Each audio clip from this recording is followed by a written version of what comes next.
दुख, लाभ हानि, जय पराजय अथवा हार जीत को एक समान समझकर केवल इसलिए युद्ध करो क्योंकि इस समय युद्ध करना तेरा कर्तव्य है। और यदि इस मानसिक वृत्ति से इसे अपना धर्म समझकर युद्ध करोगे तो तुम्हें उसका पाप नहीं लगेगा। ये क्या कह रहे हो केशव कि युद्ध करके पाप नहीं लगेगा? युद्ध में तो इतनी हिंसा होगी, लाखों प्राणियों की हत्या होगी, फिर मनुष्य उसके पाप से कैसे बचेगा? यदि कोई भी कार्य निष्काम कर्म योग की रीत से किया जाए तो ना उसका पाप लगता है और ना उसका पुण्य मिलता है। निष्काम कर्मयोग? हाँ, निष्काम कर्मयोग। ये कौन सा योग है माधव जो मनुष्य को पाप और पुण्य दोनों से मुक्त कर देता है? ये एक गूढ़ विद्या है पार्थ। जो इसके रहस्य को समझ लेता है वो इस संसार में रहते हुए भी, संसार के सारे कर्म करता हुआ भी कर्म फल के बंधन से मुक्त रहता है। ये बड़ी अनोखी बात कर रहे हो केशव। मेरी बुद्धि अभी तक इसको ग्रहण नहीं कर रही। क्योंकि तुम्हारी बुद्धि पर अभी तक आसक्ति का पर्दा पड़ा हुआ है। और जो निष्काम कर्मयोग मैं बता रहा हूं उसकी बुनियाद ही निरासक्ति के आधार पर रखी गई है।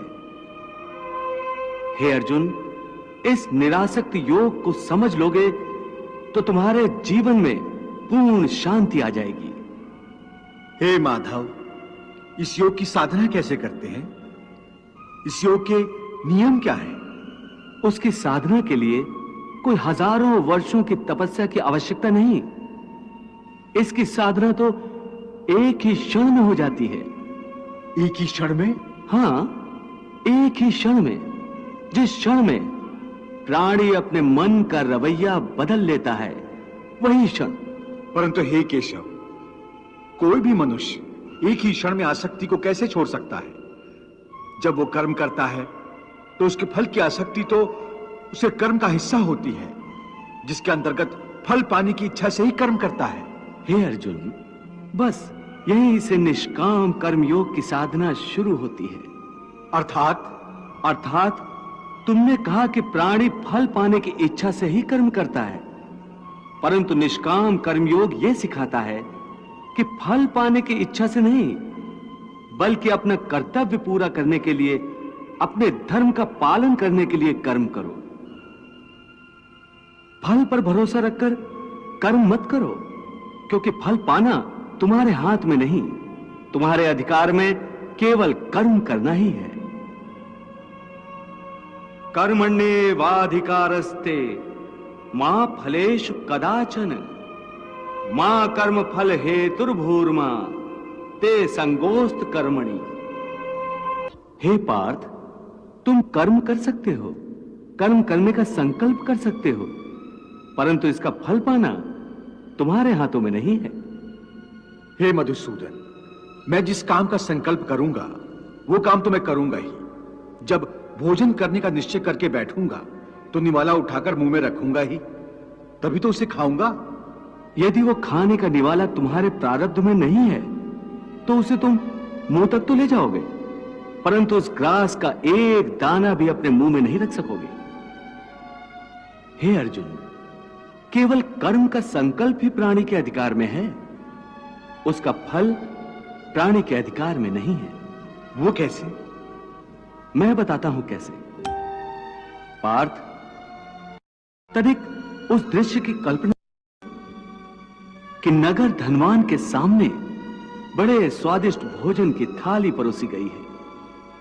थाली सोने की है, गर्मा गर्म व्यंजन भरे हुए हैं, जिन्हें देखकर वो बहुत प्रसन्न हो रहा है।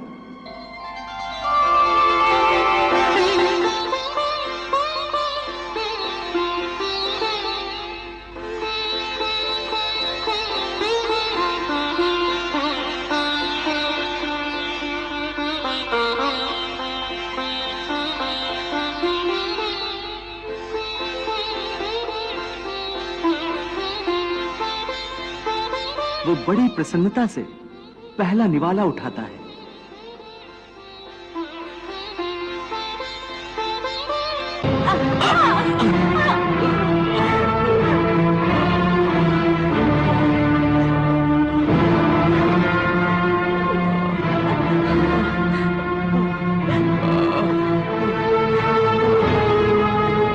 देख लिया कि प्रारब्ध में न हो तो मुंह तक पहुंचकर भी निवाला छिन जाता है।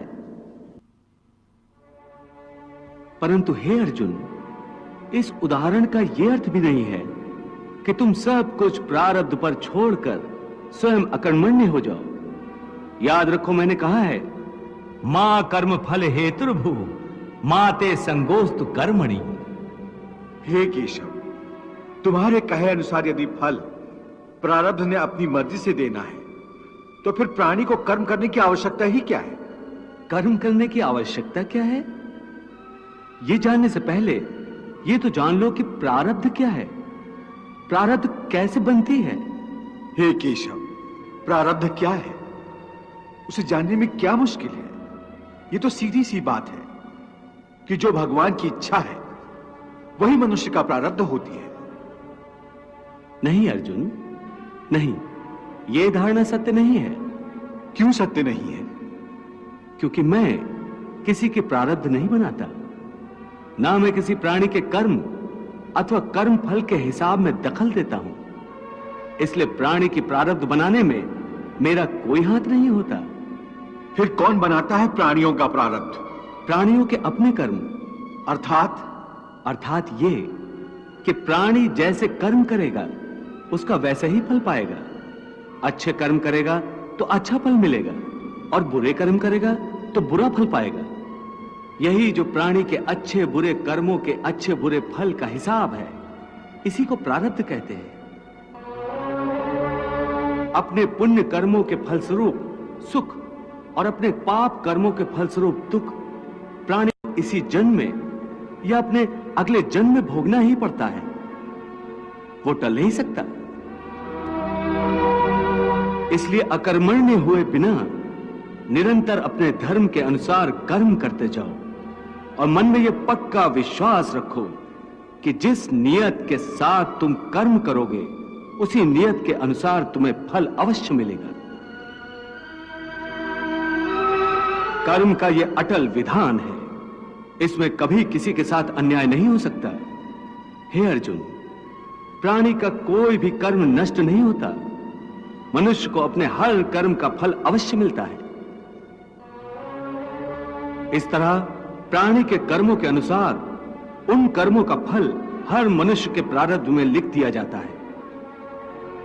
इसी कारण हर जन्म में मनुष्य अपने ही कर्मों के बंधनों में बंध जाता है। इसी कर्म के बंधन में बंध जाने के कारण मनुष्य आवागमन अर्थात जन्म जन्मांतर के चक्रव्यूह में फंसा रहता है और उसे मोक्ष प्राप्त नहीं हो पाता। कर्म के बंधन से आवागमन या जन्म जन्मांतर का क्या संबंध है? मनुष्य अपने एक जन्म में जो कर्म करता है उन कर्मों के फल के रूप में पाप और पुण्य दोनों ही होते हैं। कभी पाप अधिक होते हैं तो कभी पुण्य। दोनों का दुख सुख भोगते हुए मनुष्य अपने नए जीवन में जो कर्म करता है उनका हिसाब पाप पुण्य के खाते में नए सिरे से लिख दिया जाता है।